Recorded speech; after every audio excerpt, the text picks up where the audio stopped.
Right guys, welcome back. The last video. Congratulations if you've made it this far. Thank you so much for following along. I hope you've learned a lot. It's been a lot of fun to do. I think this is a cool little project and I really hope you get some use out of it. Please, if you do use it in any of your game projects, please let me know. I would love to play the results. Please drop me a line on Udemy to say any feedback or anything like that. One more video and then we'll wrap things up. So if you did your homework task was to assign the remainder of those materials. The only one that that you should have unassigned is the window glass, and I've just realized I haven't completed my homework, so I forgot to add this one. But what we're going to do, I'm going to show you a cool way that we can randomize the color of these glass panes to just give it a little bit of variety, to mix that up a bit. So we're going to jump over to our network and we're going to find where our window system is. Okay. And we'll just build it off the end of here. It's probably not the neatest way to do it, but we're kind of getting towards the end. In fact, no, we can make use of this. So we can delete this delete node here. We can delete the window frame.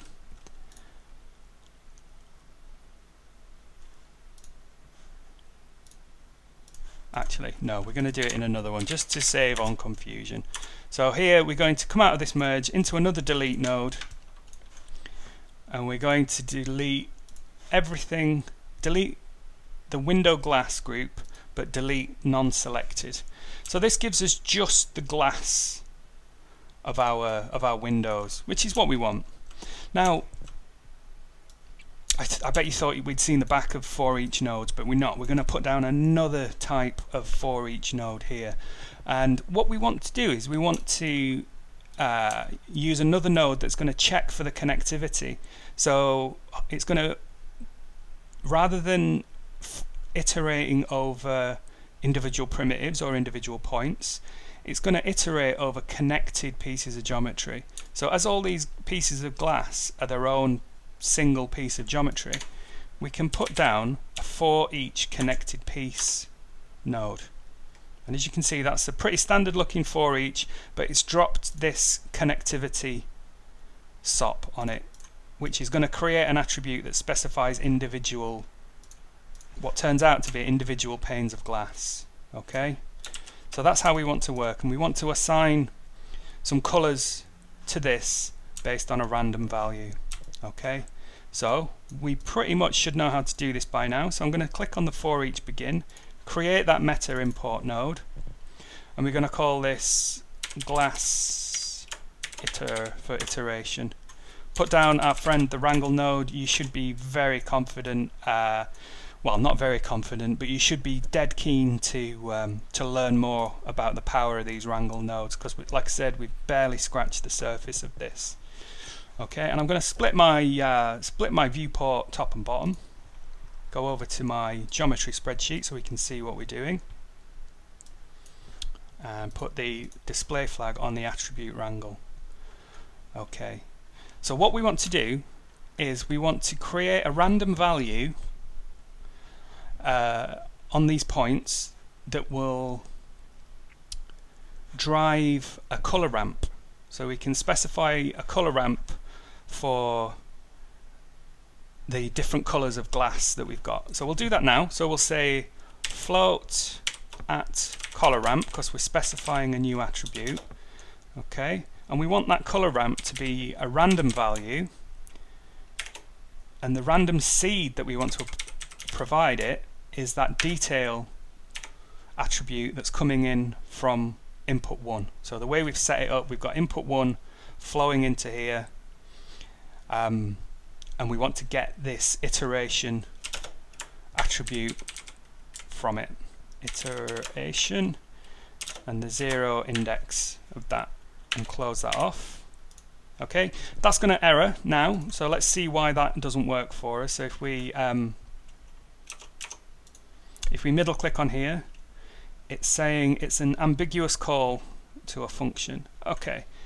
This is again another one of those things that had me sort of scratching my head for a bit, but I think I've figured it out now. The random number generator will give you a value based on what type of seed you provide it. So this detail attribute here is an integer, and we're trying to fit an integer into a float, and it doesn't like that. So what we can do is we can tell this expression to treat this detail attribute like a float. So pretend it's a float, and we can do that just by typing in front of detail. We can type float and then put the detail expression in another set of brackets. Okay, and that just is a bit of a workaround. And as you can see in the attribute editor now, we've got a color ramp parameter, a color ramp attribute, which we can then use to drive vertex color. So we'll put down a color node, and rather than it being a constant color, we want to ramp from an attribute. And the attribute we're going to ramp is the one that we've just made, called color ramp. And on this ramp, we'll define some values. So we'll go from like a bright orange color to a black color. So this will be the, because our random value range is from 0 to 1, it'll map really nicely to the values 0 to 1 on this ramp. So when we put our display flag back on the end of the for each node, you can see we're getting subtle variations in the color, and you can tweak that to make it more noticeable by adding more points to the grid, to the color ramp. Okay, so you can make those colors more contrasty by doing that. You can add in different colors, so if you want some windows to have a slightly green tinge, and ultimately you could expose this color ramp as a parameter on your digital asset, so that the end user has control over how this color ramp works. Okay, so that's another parameter that you might want to expose. So as you can see, we've just created a little bit of variety, in that we've got some different colors of glass. Okay, so we need to merge this back into our existing network. So I'm just going to hold down Alt, take a copy of this delete node, and everything that we deleted in that node we want to delete in this node. And then when we merge these back together,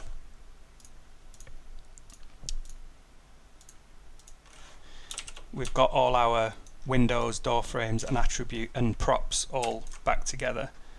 So I will make that connection back to our master merge node.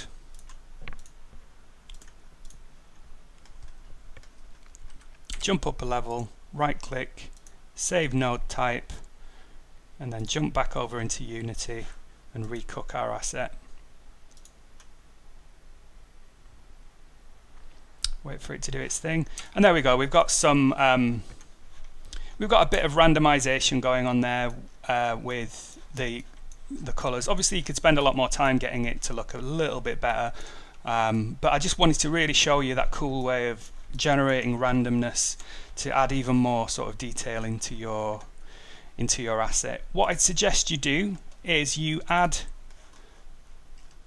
that color ramp that we created to your digital asset, so you can have artist driven control over these values.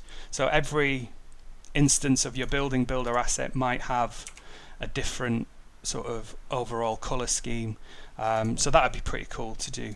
And with that, believe it or not, I think we are pretty much done.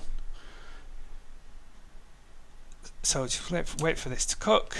Yeah, so we've got a building builder asset, all the random props generated and assigned materials, completely flexible in that you can draw out as many of those Houdini curves as you want to generate an entire city of these buildings if you want, and they'll have that really consistent tone and really consistent look to it. I hope you've had fun building this digital asset, and I really hope it comes in useful for you. So yeah, great, thank you very much, and I'll do another video just to wrap things up, so hopefully I will see you next time. Thank you very much.